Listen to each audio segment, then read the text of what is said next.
జరిగింది. అక్కడ వెళ్ళిన సమయంలో గౌరవప్రదంగా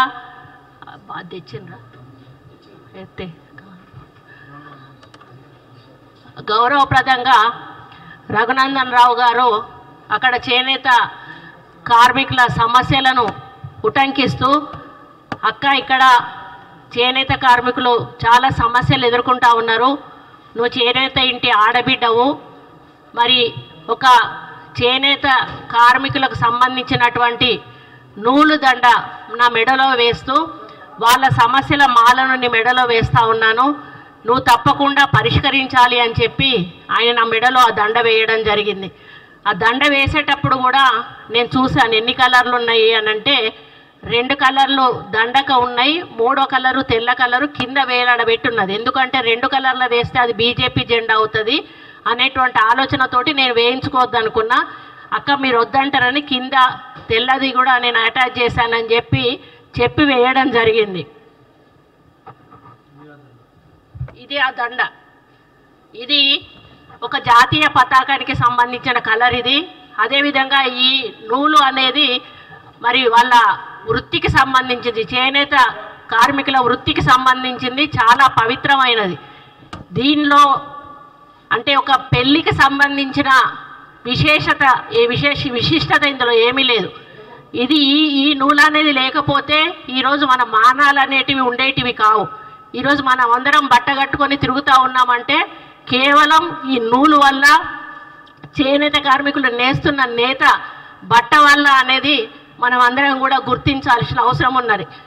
నా బాధ ఏంటంటే ఒక మహిళగా నన్ను చాలా అసహ్యంగా ఈ విధంగా పోస్ట్ పెట్టి సోషల్ మీడియాలో చాలా దురదృష్టకరమైన, చాలా ఇబ్బందికరమైన పోస్ట్ పెట్టి ఈ ఫోటోను పెట్టి వీళ్ళకు షాదీ ముబారక్ ఎవరిచ్చారు అని చెప్పి ఒక అక్రమమైన మాటగా దాన్ని చిత్రీకరించి చాలా అవమానపరచడం నాకు చాలా బాధను కలిగిస్తూ ఉంది. నిన్నటి నుంచి కూడా నేను అన్నం తినలేదు, నిద్రపోలేదు. ఒక మహిళగా ఈరోజు వాళ్ళ ఇంట్లో తల్లులు ఉన్నారు, చెల్లెళ్ళు ఉన్నారు, బిడ్డలు ఉన్నారు. టీఆర్ఎస్ వాళ్ళందరూ కూడా ఈరోజు కొంత గ్యాంగ్ను ఏర్పాటు చేసుకొని ఈరోజు వాళ్ళ అధికారం పోయిన పిచ్చిలో ఏం చేస్తున్నారో అర్థం కాకుండా ఒకసారి సీతక్క మీద ట్రోలింగ్ చేశారు, ఒక గిరిజన మహిళను పెట్టుకొని పొన్నం ప్రభాకర్ తోటి, ఇంకోసారి మేయర్ విజయలక్ష్మి గారిని ట్రోల్ చేశారు అక్కడ బోనాల పండుగ దగ్గర. ఈరోజు ఒక దండ, ఒక అన్న సమస్యలు చెప్పి ఒక చెల్లికి అన్నకి రాఖీ కడుతుంది చెల్లె, అదే పద్ధతిలో ఒక అన్న, అది పూలదండ కూడా కాదు, పూలదండ వేసుకుంటే తప్పు, నేను ఎక్కడ కూడా పూలదండలు వేసుకోను, శాలువాలు కప్పితే తప్పు కాదు, నూలు దండ వేస్తే అసలు కూడా తప్పు కాదు. దాన్ని ఈ విధంగా చిత్రీకరించి మానసికంగా నిన్నటి నుంచి నేను ఆవేదనతో ఉన్నాను. ఆ ఆవేదనను అర్థం చేసుకున్నమ్మా పద్మశాలి కుటుంబ సభ్యులందరూ కూడా వచ్చి ఇక్కడ ప్రెస్ మీట్ పెట్టి సోషల్ మీడియా మీద దౌర్జన్యం చేస్తూ ఉన్నారు. అటువంటి సోషల్ మీడియాను నిరసిస్తూ ఒక ప్రజాస్వామ్య పద్ధతిలో వాళ్ళెళ్ళి టీఆర్ఎస్ భవన్ ముందు బీఆర్ఎస్ సోషల్ మీడియా అని దహనం చేస్తూ ఉంటే రాక్షసుల్లాగా లోపల నుంచి వచ్చి తిరిగి మా వ్యక్తుల మీదనే దండయాత్ర చేశారు. మా వాళ్ళు లోపలికి వెళ్ళలేదు, కేవలం రోడ్డు మీద బయట చేస్తున్న కార్యక్రమాన్ని వాళ్ళు వచ్చి మీద పడి కొట్టడం జరిగింది. అంటే ఎంత దార్శికం చేస్తూ ఉన్నారో ఈరోజు అర్థమవుతా ఉంది. దీని వెనకాల ఎటువంటి వ్యక్తులు ఉన్నారో మీ అందరికీ కూడా తెలుసు.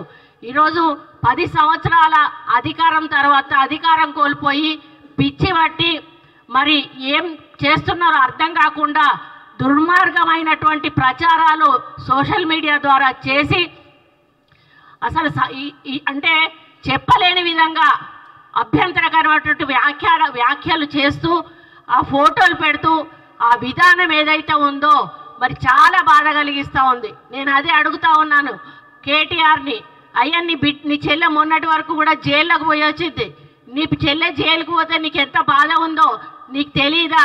నేను ఆడదాన్ని, మరి నా మీద ఈ విధంగా అసభ్యం ప్రచారం చేస్తే మరి ఏ విధంగా బాధపడతానో నీకు అర్థం కాలేదా? మరి ఈరోజు సోషల్ మీడియాని డబ్బులు ఇచ్చి పెంచి పోషించి వాళ్ళని ఇష్టం ఉన్నట్టుగా రాయండ్రా అని చెప్పి సమాజం మీద వదిలిపెట్టి ఇష్టానుసారంగా రాతలు రాయిస్తూ ఈరోజు ఒక గౌరవప్రదమైనటువంటి మంత్రి అయిన నన్ను కూడా ఈరోజు అసభ్య పదజాలంతో సోషల్ మీడియాలో ట్రోల్ చేయడం అనేది, ట్వీట్ చేయడం అనేది నేను జీర్ణించుకోలేకపోతూ ఈరోజు ఈ వేదిక మీద నుంచి టీఆర్ఎస్ నాయకులను, కేటీఆర్ని, హరీష్ రావుని, కేసీఆర్ని అందరినీ ఒకటే ప్రశ్నిస్తూ ఉన్నాను. మీ ఇంట్లో ఆడవాళ్ళు ఉన్నారు, ఇదే పద్ధతిలో మీ ఇంటి ఆడవాళ్ళ మీద ట్రోల్ చేస్తే ఏ విధంగా ఉంటుందో ఒక్కసారి ఆలోచించాల్సిన అవసరం ఉన్నది. మీరు 10 సంవత్సరాలు మంత్రులుగా ఉన్నారు, అధికారంలో ఉన్నారు, మహిళలకు గౌరవం ఇవ్వాల్సిన అవసరం మీకున్నది. మహిళలకు ఉచిత బస్సు పెడితే 100 కేటీఆర్ డిస్కో డ్యాన్స్ చేసుకోవడానికి మహిళలకు ఉచిత బస్సులు పెట్టిండ్రా అని అంటాడు. ఒక ఆమె నాకు 3 బిడ్డలు, అయ్యా నాకు సహాయం చేయండి అంటే నువ్వెవరి కోసం కన్నావు బిడ్డలను, సమాజం కోసం కన్నావా, నా కోసం కన్నావా అనేటువంటి మాట కేటీఆర్ మాట్లాడతాడు. అంటే వాళ్ళకు మహిళలు అంటే చాలా చులకన.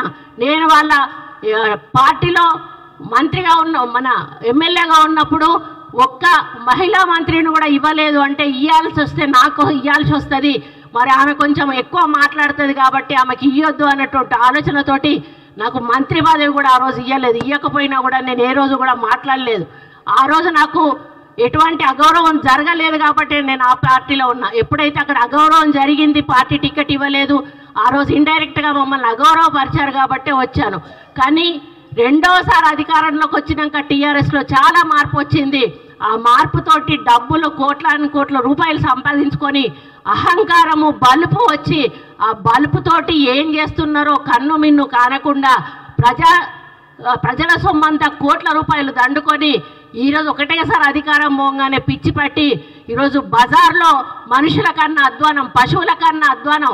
పశువుల కన్నా కొంత నీతి నియమం ఉంటుంది, కానీ ఈరోజు ఆ నీతి నియమాలు పరిచి పశువుల కంటే అధ్వానంగా ఈరోజు పోస్టులు పెట్టిస్తూ మరి మాలాంటి వాళ్ళని అవమానపరుస్తున్న కేటీఆర్ ఖబర్దార్ అని చెప్తా ఉన్నాను. ఇక ముందు మీ సోషల్ మీడియాలో ఇట్లాంటి పోస్టులు పెడితే క్షమించేది లేదు అని కూడా చెప్తా ఉన్నాను. మా కార్యకర్తలను కొట్టినందుకు మూల్యం కూడా చెల్లించుకోవాల్సిన అవసరం ఏర్పడుతుందని కూడా చెప్తా ఉన్నాను. నాలాంటి ఆడబిడ్డ శాపం తప్పకుండా తగులుతుంది. నా జీవితంలో ఈ రోజు వరకు నాకు ఒక చిన్న మచ్చ కూడా నా రాజకీయ జీవితంలో లేదు. నేనంటే ప్రతి పార్టీలోని నాయకులు కూడా నన్ను గౌరవిస్తారు. అక్క అని నోటి నిండా పిలిచి నాతో మాట్లాడతారు. ఈరోజు ఆంధ్ర రాష్ట్రానికి వెళ్తే నన్ను అందరూ అక్క అని పిలుస్తారు, నా భర్తను అందరూ కూడా బావ అని పిలుస్తారు. ఎవ్వరు కూడా నన్ను మేడం అని పిలిచినా కూడా నేను ఒప్పుకోను. నన్ను మేడం అని పిలవద్దు, అక్క అని పిలవండి అని నేను పిలిపించుకుంటాను. అటువంటి వ్యక్తిత్వం ఉన్న నన్ను ఈరోజు ఇంత అసభ్యమైన పోస్టింగ్ పెట్టి నన్ను ఇబ్బంది పెట్టేటువంటి పని చేసిన కేటీఆర్ను మరి నిజంగా హెచ్చరిస్తా ఉన్నా. నేను సోషల్ మీడియా బంద్ చేసుకో, లేకపోతే తెలంగాణ రాష్ట్ర మహిళలందరూ కూడా మరి ఇది గమనిస్తూ ఉన్నారు. తప్పకుండా ఏదో ఒక రోజు తిరగబడతారు. ఈరోజు చేనేత కార్మికుల ఓట్లతో నువ్వు సిరిసిల్ల నుంచి నీకు గెలిచినావు. హరీష్ రావు కూడా చేనేత కార్మికుల ఓట్లతోటి గెలిచినారు. మీరు చేనేత కార్మికులకు చేసింది ఏమీ లేదు, వాళ్ళకి అన్యాయం చేశారు తప్పే. కాబట్టి మీరు గుర్తుంచుకోండి, ఎవరైతే మహిళల మీద అసభ్య పోస్టులు పెడుతున్నారో వాళ్ళను రెచ్చగొట్టడం అనేది సరైన పద్ధతి కాదు. దీన్ని మీరు మానుకోవాల్సిన అవసరం ఉంది. మీరు ప్రభుత్వం ఏదైనా తప్పులు చేస్తే వాటి మీద మీరు మాట్లాడండి, మాకేం అభ్యంతరం లేదు. అవి తీసుకుంటాం, తప్పులుంటే సరిదిద్దుకుంటాం. మరి మీకు ఒప్పులు ఎట్లాగో మీరు చూపించారు, చేసే ఏమైనా మీ వల్ల తప్పులుంటే చూపించండి, మేము వాటిని సరిదిద్దుకునే ప్రయత్నం చేస్తాం. కానీ ఈ విధంగా మానసిక వేదన కలిగించేటువంటి, కుటుంబాల్లో ఇబ్బందులు కలిగించేటువంటి పోస్టులు పెట్టి మరి ఒక మంత్రి అని, మహిళ అనే గౌరవం లేకుండా ఈరోజు మీరు చేసినటువంటి కార్యక్రమం ఏదైతే ఉందో మొత్తం యావత్ ప్రపంచంలోని మహిళలందరూ కూడా దీన్ని గమనిస్తారు. తప్పకుండా అందరూ కూడా దీన్ని వ్యతిరేకిస్తారన్న విషయాన్ని గుర్తుపెట్టుకోండి. నేను ఒక్కటి అడుగుతా, ఇది తీసుకెళ్ళి నీ చెల్లెకు చూపెట్టు కరెక్ట్ అని చెప్తుందా, నీ తల్లికి చూపెట్టు కరెక్ట్ అని చెప్తుందా, నీకు ఇంకెవరైనా మీ చుట్టాలుంటే మహిళలకు చూపెట్టు కరెక్ట్ అని చెప్తుందా? ఇది ఇంత దారుణంగా ఇటువంటి పోస్టులు పెట్టి ఒక గిరిజన మహిళను, ఒక బీసీ మహిళ, నేను ఒక బీసీ మహిళ విజయలక్ష్మి గారిని ఈరోజు ఇంత అవమానంగా, ఇంత అసభ్యంగా మమ్మల్ని ప్రచారం చేయడం అనేది చాలా దారుణం. కాబట్టి దీన్ని తీవ్రంగా ఖండిస్తూ మరి దీన్ని మేము ఆల్రెడీ సైబర్ క్రైమ్కు ఇవ్వడం జరిగింది. సైబర్ క్రైమ్ వారు తప్పకుండా యాక్షన్ తీసుకోమని వారిని కోరడం జరిగింది. ఇక ముందు ఇట్లాంటి పోస్టులు పెడితే మాత్రం సహించేది లేదు అని చెప్పి కూడా నేను తెలియజేస్తా ఉన్నాను. ఖబర్దార్ కేసీఆర్, మరి ఇండైరెక్ట్గా నువ్వు చేస్తున్న ఈ పిన్ ప్రజలందరూ గమనిస్తూ ఉన్నారు. ఇంకా మీరే ప్రభుత్వంలో ఉన్నారని అనుకుంటున్నారేమో, దయచేసి అది మర్చిపోండి. ఈరోజు కాంగ్రెస్ ప్రభుత్వం రేవంత్ రెడ్డి గారి నాయకత్వంలో ప్రజా సంక్షేమం, అభివృద్ధి, హెల్త్, ఎడ్యుకేషన్ అనే వాటిని మరి ఒక ముందుకు తీసుకుపోతున్న సమయంలో మీరు మధ్యలో మరి ప్రభుత్వం చేస్తున్న కార్యక్రమాలు ఒప్పుకోకుండా ఇలాంటి తప్పుడు ప్రచారాలు, అసభ్యకరమైన ప్రచారాలు చేసి మరి దయచేసి మీరు ప్రజల కోపానికి ఆహుతులు కావద్దని చెప్పి హెచ్చరిస్తూ, నేను నిజంగా మానసికంగా చాలా బాధతోటి దుఃఖం వస్తూ ఉంది. నాకు అసలు ఏం చేయాలో తెలియట్లేదు. నిన్నటి నుంచి కూడా నిన్న ఏడ్ చేశా, నాకు అది చూడంగానే ఏడుపు వచ్చేసింది. ఇది చాలా బాధాకరం. దీన్ని దయచేసి మీడియా మిత్రులందరూ కూడా, మనకు ఫ్యామిలీలు ఉంటాయి, మనకు మహిళలు ఉంటారు. బయటికి పోతే మన అర్ధరాత్రి ఆడవాళ్ళు బయటికి పోయినప్పుడే మనకు నిజమైన స్వాతంత్రం వచ్చిందని ఆనాడు మహాత్మా గాంధీ చెప్పాడు. కానీ ఈరోజు నాలాంటి మహిళ ఇంట్లో కూడా ఉండలేనటువంటి పరిస్థితి ఈ టీఆర్ఎస్ నాయకులు, బీఆర్ఎస్ నాయకులు మరి సోషల్ మీడియా ద్వారా తీసుకొస్తా ఉన్నారు. కాబట్టి దీనికి ఎక్కడొక దగ్గర అంతం పలకాల్సిన అవసరం ఉన్నది. నేను ఇదే అంతం కావాలని కోరుకుంటా ఉన్నాను. దీని తర్వాత ఇటువంటిది ఏ ఒక్క పోస్ట్ పెట్టినా కూడా మరి దాని మీద తీవ్రమైన చర్యలు ప్రభుత్వం తరఫున కానీ మా పార్టీ తరఫున కానీ ఉంటాయని నేను హెచ్చరిస్తూ, ఇక ముందు ఇటువంటి చేయడం మానుకోవాలని మరి సోషల్ మీడియా వాళ్ళని, అదేవిధంగా కేటీఆర్ని, బీఆర్ఎస్ పార్టీ నాయకులందరినీ కూడా హెచ్చరిస్తూ, ఖబర్దార్, కాంగ్రెస్ పార్టీ చూస్తూ ఊరుకోదు. మరి నా మీద ఈరోజు చేసిన దాంతో ఆగిపోవాలి. ఇక ముందు ఇటువంటి దరిద్రమైనటువంటి దుష్ప్రచారాలు చేయడం మానేయండి అని చెప్పి పాప రఘునందన్ రావు గారు నాకు ఫోన్ చేసి, అక్క నీ దండం పెడతా, నీ కాలు మొక్తా, నన్ను క్షమించక్క అని చెప్పి ఆయన అన్నాడు. ఆయన ఎంత బాధపడుతున్నాడంటే, ఒక సిస్టర్ లాగా ఇప్పుడు మనం ఏదైతే అన్నకు రాఖీ కడతామో అదే పద్ధతిలో ఆయన ఒక నూలు దండని వేస్తే దాన్ని ఈ పద్ధతిలో వాళ్ళు ప్రచారం చేయడం ఏదైతే ఉందో, వాళ్ళు ఏదంటే మన అటవీ జాత వాళ్ళు ఉంటారు కదా, వాళ్ళలాగా అనిపిస్తూ ఉన్నది. మానవులు ఒక రోజు బట్టలు లేకుండా ఆకులు కట్టుకునేవాళ్ళు.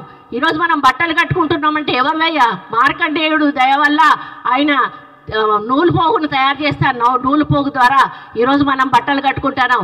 మరి నువ్వు సిగ్గు లజ్జ ఉంటే నేను ఒకటే చెప్తానా, చేనేత అని దాన్ని అవమానించావు నూలుని, నువ్వు బట్టలు లేకుండా బజార్లో తిరుగు అని చెప్పి నేను కేటీఆర్ని అడుగుతా ఉన్నాను. అప్పుడు నీకు చేనేత విలువ తెలుస్తుంది, చేనేత నూలు విలువ తెలుస్తుంది. నీకు నూలు విలువ తెలియకుండా ఈ విధంగా ప్రచారం చేయడం ఏదైతే ఉందో చాలా బాధాకరం. నూలు విలువ తెలిసిన వాడు అయితే నువ్వు బట్టలు ఇప్పి బజార్లో తిరుగు, లేకపోతే క్షమాపణ చెప్పి తప్పైంది అని చెప్పి ఇంకొకసారి అట్లాంటి పోస్టులు రాయకుండా చూసుకోవాల్సిన బాధ్యత నీ మీద ఉంది కేటీఆర్. ఒకవేళ నువ్వు చేయకపోతే ఇంకోసారి ఇట్లాంటి పోస్టులు పెడితే నిన్ను బట్టలిప్పించి ఉరికిచ్చే కార్యక్రమం తప్పకుండా కాంగ్రెస్ పార్టీ కార్యకర్తలు, నాయకులు చేస్తారనే విషయాన్ని మరి మర్చిపోవద్దు అని హెచ్చరిస్తూ, మరి నేను దీన్ని చాలా తీవ్రంగా ఖండిస్తూ, మనస్తాపం చెందుతూ మరి అన్నీ కూడా ఇక ముందు జరగొద్దని కోరుకుంటూ సెలవు తీసుకుంటా ఉన్నా.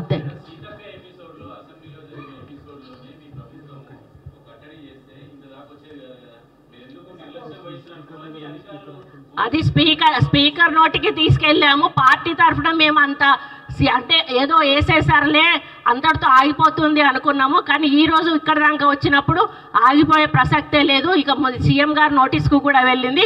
ఇక ముందు ఇట్లాంటివి పూర్తిగా జరగకుండా యాక్షన్ తీసుకోమని చెప్పి సీఎం గారు ఆల్రెడీ ఇన్స్ట్రక్షన్స్ కూడా ఇవ్వడం జరిగింది.